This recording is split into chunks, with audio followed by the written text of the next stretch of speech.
The text came at 11:47 p.m. on Thanksgiving night. I was washing dishes in my small apartment when my phone buzzed. Mom's name appeared on the screen, but her message felt like ice water hitting my face.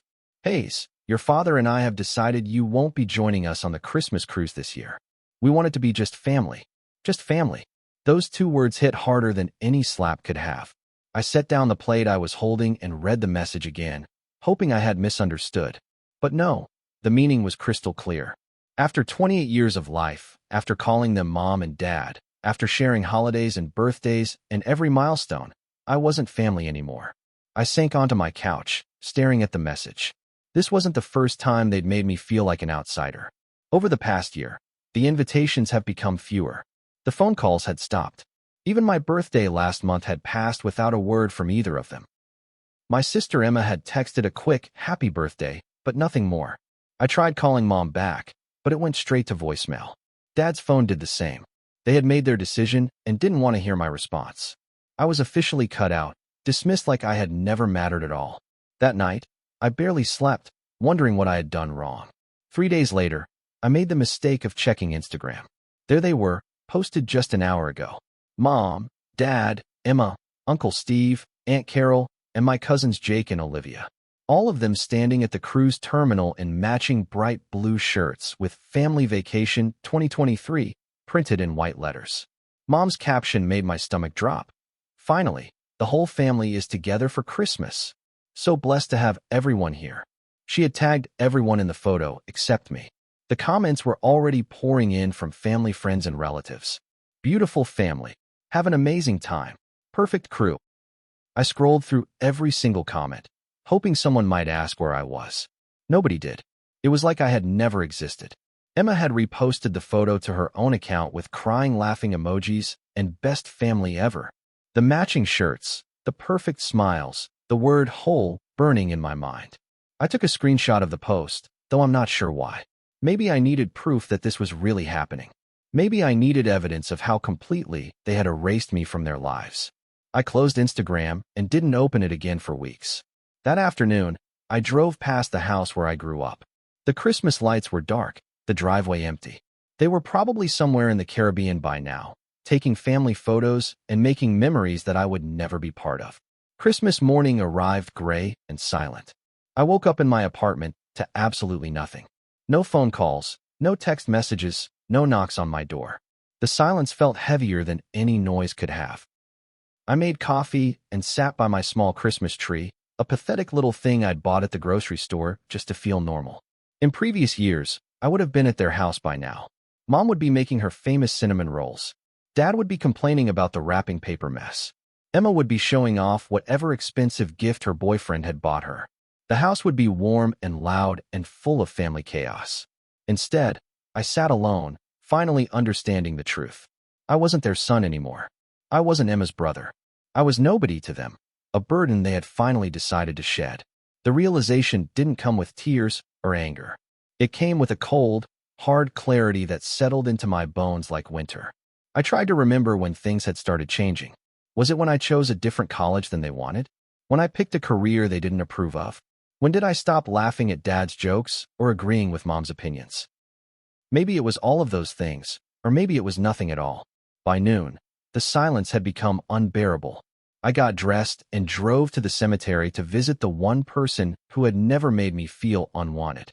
Grandma Rose's gravestone was covered with fresh snow, but I brushed it off gently and sat down beside her. She had been gone for 6 months now, and I missed her more than I could explain.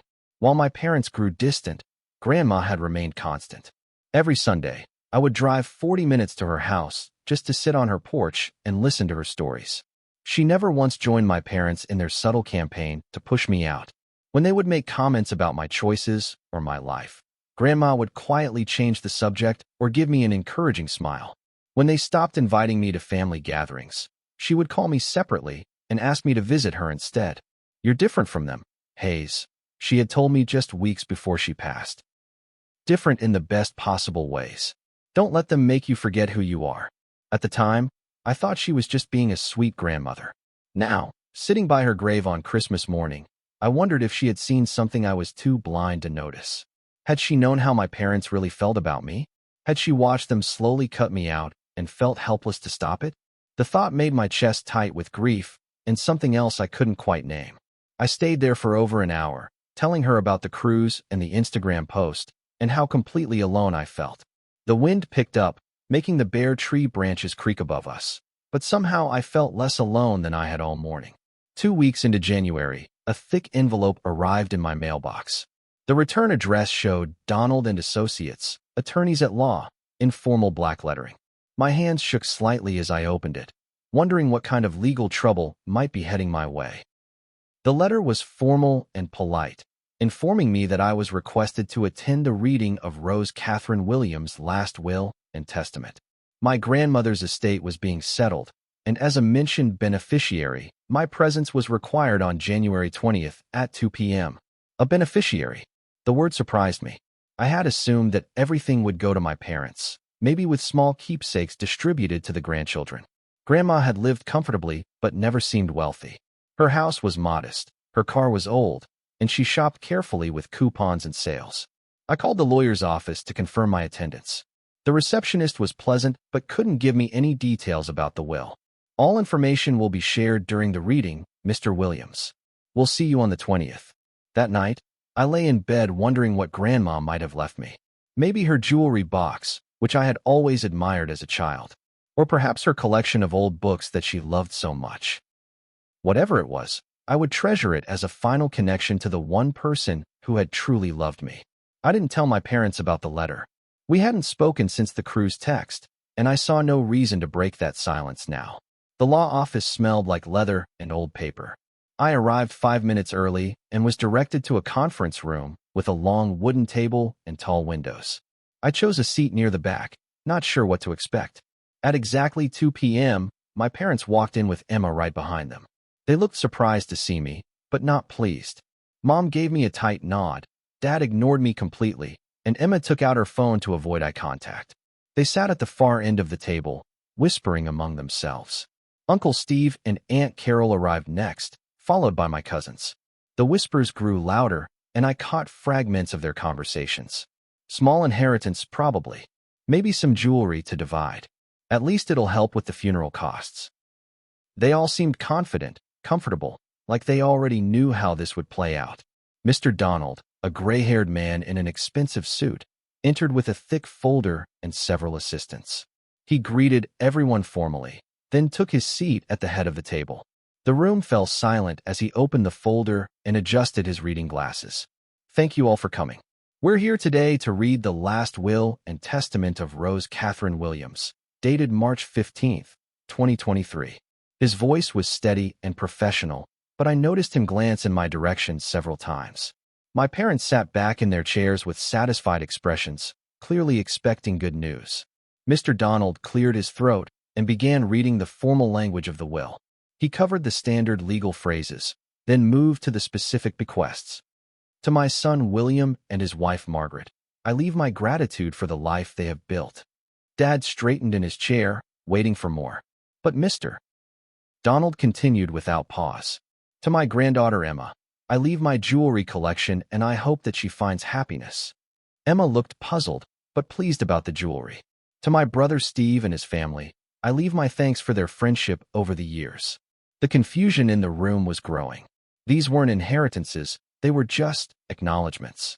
Mr. Donald looked directly at me and said, to my grandson Hayes Williams, who visited me every Sunday and listened to my stories with genuine interest, who treated me with kindness when others grew too busy, I leave the entirety of my estate. This includes all financial accounts, investments, properties, and personal possessions not specifically mentioned above. The silence that followed was deafening. I felt like someone had poured cold water over my head. The entirety of her estate? That couldn't be right. I looked around the table at faces frozen in shock and disbelief. Dad was the first to break the silence. There must be some mistake. This is impossible. Mom's voice cracked as she stood up from her chair. Mother would never do this. She wouldn't cut out her own son for some. She stopped herself before finishing, but I knew what she was going to say. For some stranger. That's how she saw me now. Dad pounded his fist on the table, making everyone jump. I demand to see that will. This has to be fraud or forgery or something. My mother wouldn't give everything to him while leaving her own children with nothing. Emma started crying, but they weren't tears of sadness. They were tears of rage and betrayal. This isn't fair. I was her granddaughter too. I visited her. I called her. Mr. Donald remained calm despite the chaos erupting around the table. I understand this comes as a shock. However, I can assure you that Mrs. Williams was of sound mind when she executed this will. She met with me multiple times to ensure it reflected her exact wishes. Uncle Steve leaned forward, his face red with anger. She was old and confused. Hayes obviously manipulated her somehow. This isn't legal. The will was properly witnessed and notarized, Mr. Donald replied firmly. Mrs. Williams underwent a mental competency evaluation at her own request to prevent exactly these kinds of challenges. She was determined to ensure her wishes would be honored. I sat in stunned silence while my family fell apart around me. Grandma had left me everything. Not just a keepsake or a small inheritance, but everything. The woman who had quietly loved me while my parents pushed me away had made sure I would be taken care of. Over the next hour, Mr. Donald explained exactly what everything meant. Grandma's house, which I had assumed was modest, was actually worth $400,000. Her investment portfolio, carefully built over decades, contained another $600,000. She owned 3 rental properties that generated monthly income. Her savings and checking accounts held $150,000. But the biggest surprise was the life insurance policy she had maintained for 40 years. With compound interest and careful management, it was worth $800,000. In total, I was inheriting nearly $2 million. The numbers didn't feel real. I had grown up thinking Grandma was just getting by on Social Security and a small pension. She drove a 15-year-old car and shopped at thrift stores. She clipped coupons and grew her own vegetables. I never suspected she had been quietly building wealth for decades. Your grandmother was very wise with money, Mr. Donald explained. She lived below her means and invested carefully. She also specifically requested that I explain her reasoning for this distribution. He pulled out a handwritten letter, and my heart stopped when I recognized Grandma's neat cursive writing. She wanted you all to understand that this decision was made over many months of careful consideration. She was not angry or impulsive. She simply wanted to ensure that her legacy went to the person who had shown her the most genuine love and attention in her final years. My parents and Emma exchanged glances, probably calculating how much money they had just lost. My phone started ringing before I even left the parking lot. Mom's name flashed on the screen, followed immediately by a text. We need to talk about this situation. Come over tonight. I turned off my phone and drove home in silence. When I finally turned it back on 3 hours later, I had 17 missed calls and 23 text messages. Mom, Dad, Emma, even Uncle Steve and Aunt Carol had suddenly remembered my phone number. The messages ranged from sweet to desperate to demanding. Hayes, honey, I know you're upset about the cruise, but we're still family. We need to discuss Grandma's will together. That was from Mom. Son, your grandmother made a mistake. We both know she meant to divide things fairly. Let's fix this. Dad's message was shorter, but just as transparent. Emma had sent multiple messages. I'm so sorry about how we treated you. I miss my big brother. Can we please talk? Followed by, the jewelry isn't worth much. Maybe we can work something out. And finally, please don't ignore me. I need help with my student loans. The sudden shift was almost funny. These were the same people who had excluded me from Christmas, who had stopped calling, who had made me feel like a stranger in my own family. Now that I had money, I was their beloved son and brother again. I poured myself a drink and read through each message carefully. Their desperation was obvious, their fake sweetness painful to read. Where was this love when I needed it most? I couldn't sleep that night, so I sat up replaying every family gathering, every holiday, every moment when I had felt like an outsider looking in. The memories came flooding back with painful clarity. Last Thanksgiving, when I brought homemade pie and Mom said, "Oh, you didn't need to do that. We already have plenty of desserts." Then she put my pie on a side table and never served it. Emma's birthday party 2 years ago, where I wasn't included in any of the family photos. When I asked why, she said, "We're just doing immediate family shots right now." I was her brother, but apparently not immediate enough. Christmas 3 years ago, when Dad gave everyone expensive gifts except me. I got a generic gift card that was clearly bought at the last minute. When I looked hurt, he said, "You're hard to shop for, son." The family vacation to Florida that I wasn't invited to. The graduation party for my cousin that I found out about on Facebook. The Sunday dinners that stopped including me without explanation. I had made excuses for all of it. They're busy. They forgot. They didn't mean it that way. But Grandma had seen the truth. She had watched them slowly freeze me out, and she had made sure I wouldn't be left with nothing. You were the only one who visited, who listened, who cared. That's what Mr. Donald had read from her letter. While they were taking family cruises without me, I was spending my Sundays with an old woman who just wanted someone to talk to. The next morning, I drove to Grandma's house with the keys Mr. Donald had given me. Walking through her front door felt surreal.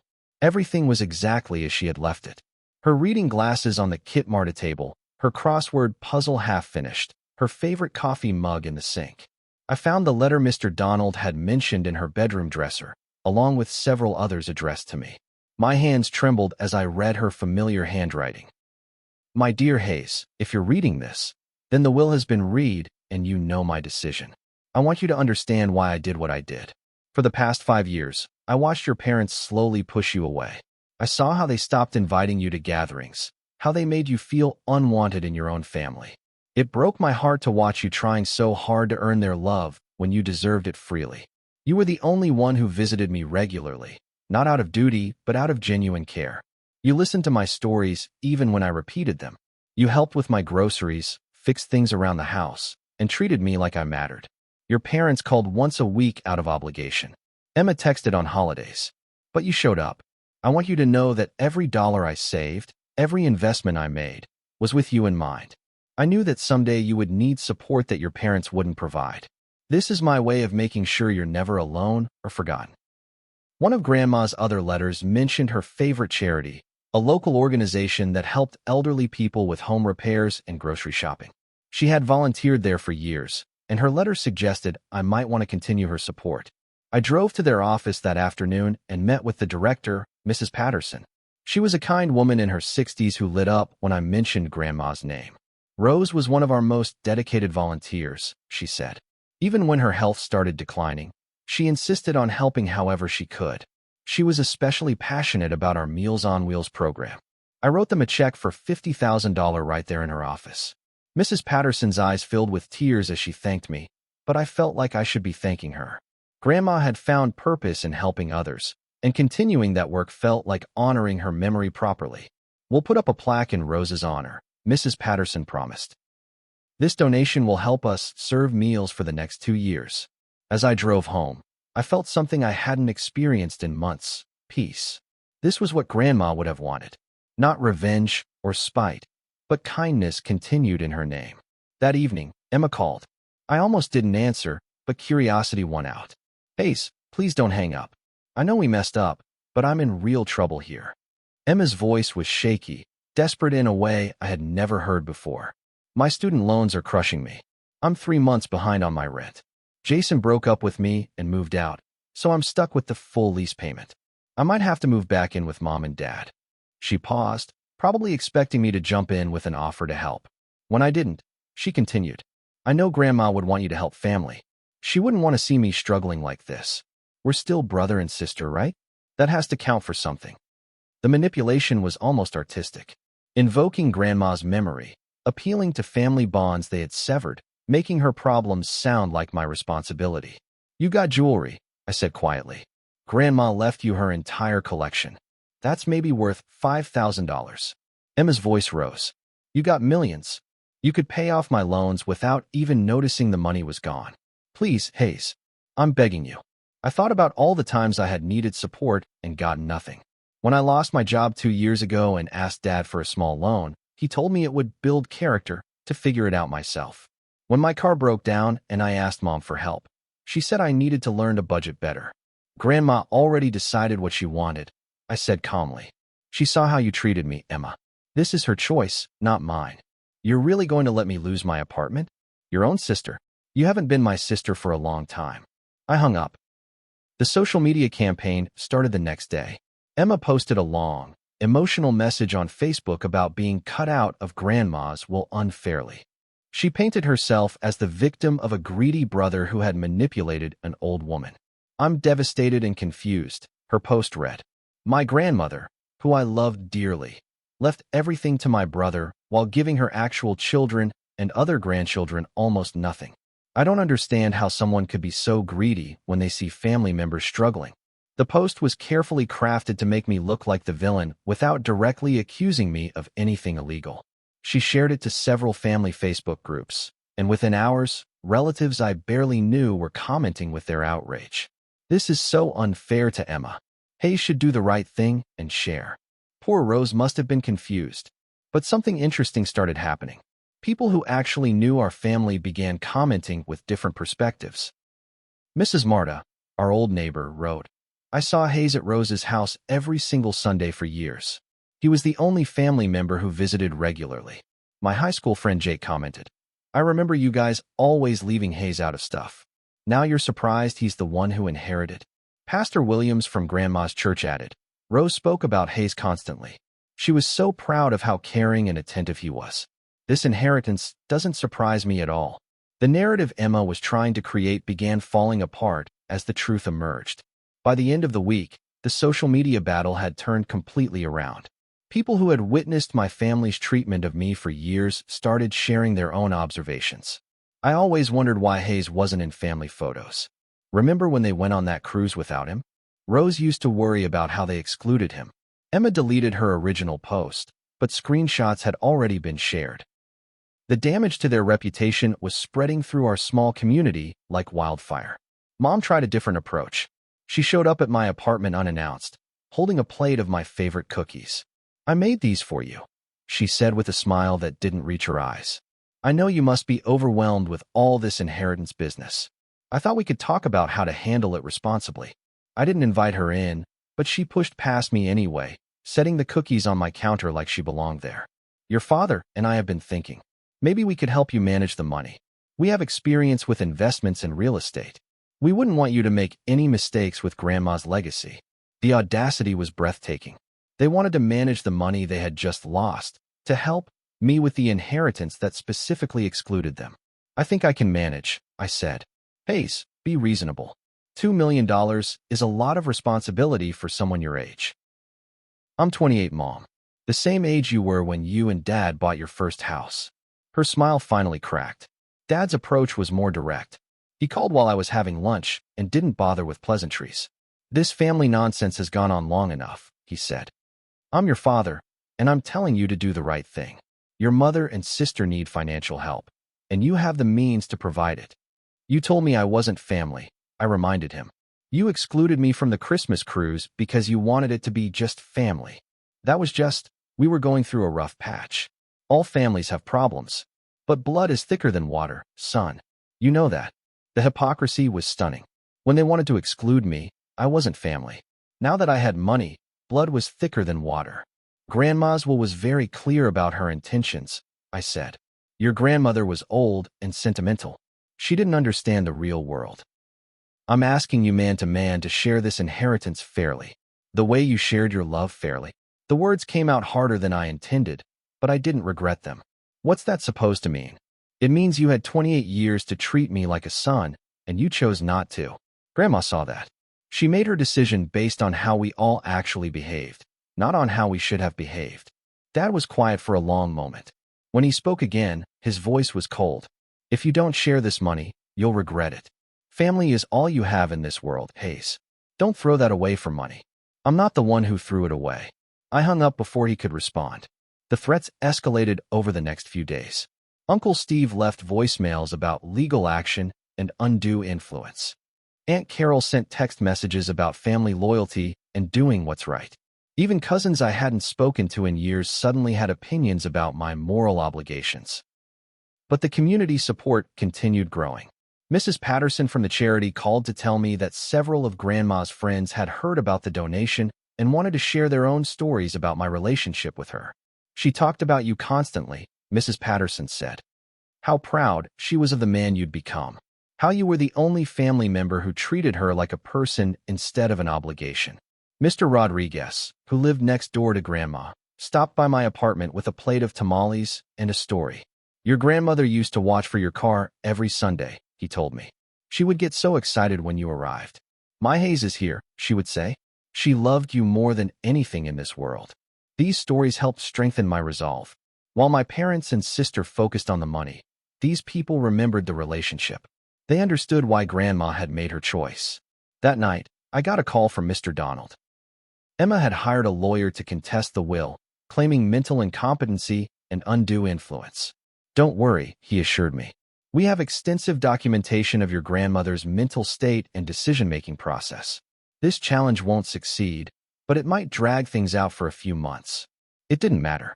I wasn't going anywhere. Emma's lawyer quickly discovered what Mr. Donald had told us at the will reading. Grandma had been evaluated by a psychiatrist specifically to prevent challenges to her will. The doctor's report showed her to be completely competent and clear about her intentions. The undue influence claim fell apart just as quickly. Bank records and phone logs showed that I had never asked Grandma for money or discussed her will. Meanwhile, they found several instances where my parents had called her asking for financial help with various expenses. Within 6 weeks, Emma's lawyer advised her to drop the case. She was facing thousands in legal fees with no chance of success. But the most devastating blow to their campaign came from an unexpected source, Grandma herself. Mr. Donald called to tell me they had found a video recording in Grandma's safety deposit box. She had made it just 2 months before she passed away, sitting in her lawyer's office, speaking directly to the camera. If anyone is watching this, she said in a clear, strong voice, it means someone has challenged my will. I want to make my intentions perfectly clear. She went on to detail every decision, every slight, every moment she had watched her son and granddaughter treat me as less than family.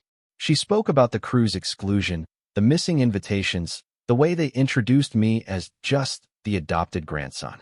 Hayes was the only one who loved me for who I was, not what I might leave behind. This inheritance is not a mistake or a moment of confusion. It is a mother's love for the child who showed her love in return. By spring, the gossip mill had completely turned. Coffee shop conversations, church discussions, and neighborhood gatherings all centered around the same theme. Justice had been served. Mrs. Anderson from the grocery store stopped me in the cereal aisle to share her perspective. I always wondered why you were never with them, she said. Rose used to talk about how sad it made her. She said you deserved so much better than how they treated you. The barista at my favorite coffee shop, who knew my family, brought it up while making my usual order. My mom saw your sister's Facebook post, she said. But everyone knows the real story. You were the only one who actually cared about your grandma. Even Pastor Williams mentioned it during a sermon about honoring our elders, though he didn't use names. When we treat our family members with genuine love and respect, it comes back to us in unexpected ways. Love recognizes love. The community had spoken, and their verdict was clear. Grandma had made the right choice. Meanwhile, my family's financial situation continued deteriorating. Dad's business was struggling, and without the inheritance they had counted on, they couldn't cover their mounting expenses. Emma had to move back in with them after losing her apartment. The irony wasn't lost on me.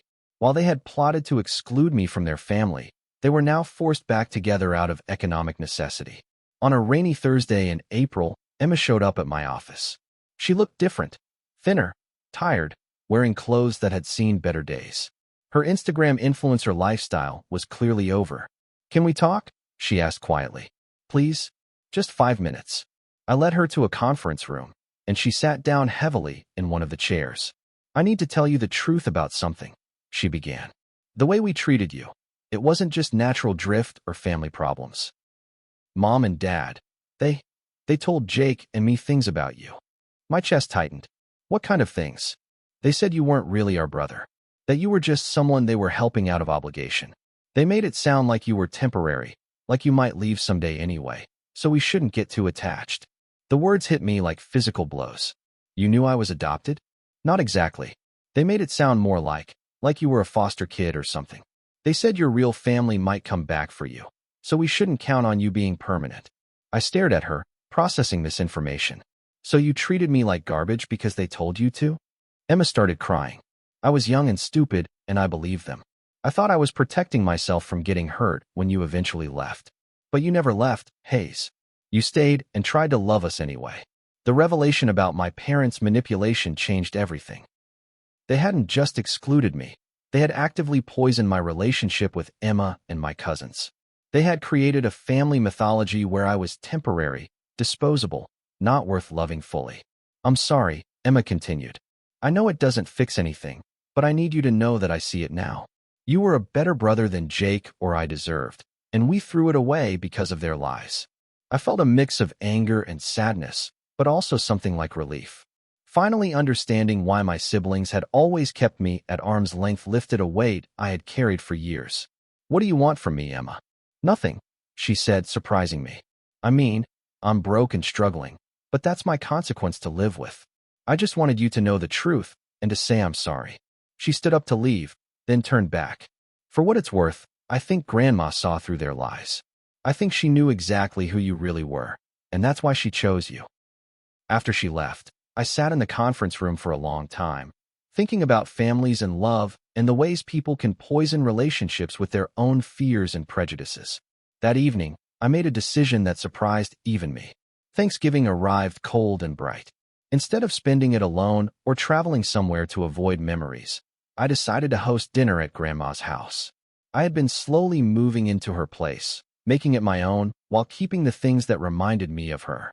I invited Mrs. Patterson from the charity, Mr. Rodriguez from next door, Pastor Williams, several of Grandma's friends from church, and 3 families from the Meals on Wheels program. 22 people total gathered around tables I had set up in the living room and dining room. Mrs. Marta brought homemade rolls. The Martinez family contributed tamales. Pastor Williams said grace, mentioning Grandma by name and thanking her for teaching us about unconditional love. As I looked around the room at faces filled with genuine warmth and gratitude, I realized this was what family was supposed to feel like. Not obligation or manipulation or conditional love, but people choosing to share their lives with each other. After dinner, Mrs. Patterson stood up with a glass of wine. I want to thank Hayes for continuing Rose's legacy of generosity and kindness. But more than that, I want to thank him for showing us what it means to honor someone's memory properly. The room erupted in applause, and I felt tears in my eyes for the first time in months. Through the window, I could see my parents' house 3 blocks away, dark and quiet. They were spending Thanksgiving alone, probably still angry about the inheritance, still plotting ways to claim what they thought they deserved. I felt sorry for them, but I didn't miss them. Meanwhile, my parents' situation continued to deteriorate. Dad's business finally failed in December, and they had to sell their house and move into a small apartment. Emma was working 2 jobs and still struggling to pay off her debts. Uncle Steve and Aunt Carol had stopped speaking to me entirely, but had also stopped offering help to my parents. The family that had once seemed so solid, so successful, had crumbled under the weight of their own selfishness and poor decisions. Without Grandma's inheritance to bail them out, they faced the consequences of years of financial mismanagement. I, meanwhile, had invested the inheritance wisely and continued Grandma's charitable giving. The house was paid off, my future was secure, and I had built relationships with people who actually valued my company. At Christmas, I received exactly 3 cards, one from Mrs. Patterson, one from Pastor Williams, and one from Mr. Rodriguez. That was 3 more than I had received the previous year from my own family. I spent Christmas Eve at the charity, serving dinner to elderly people who had nowhere else to go. One old man, probably in his 80s, shook my hand and said, "Thank you for remembering us." "My grandmother taught me to remember," I replied. That night, alone in Grandma's house, I felt more at peace than I had in years. This was the life she had wanted for me. Meaningful work, genuine relationships, and the security to be generous with others. On New Year's Eve, exactly 1 year after receiving that devastating text message, I sat on Grandma's front porch with a cup of hot chocolate and reflected on everything that had changed. The boy who had desperately wanted his parents' approval was gone. In his place sat a man who understood that love cannot be earned through perfection or bought with money. It has to be freely given, or it isn't real love at all. My phone buzzed with a text from Emma. "I know you probably don't want to hear from me, but I wanted to say thank you. Losing everything taught me what actually matters. I'm in therapy now, learning to be a better person. You deserved so much better from all of us." I smiled and typed back, "I'm proud of you for getting help. That takes courage."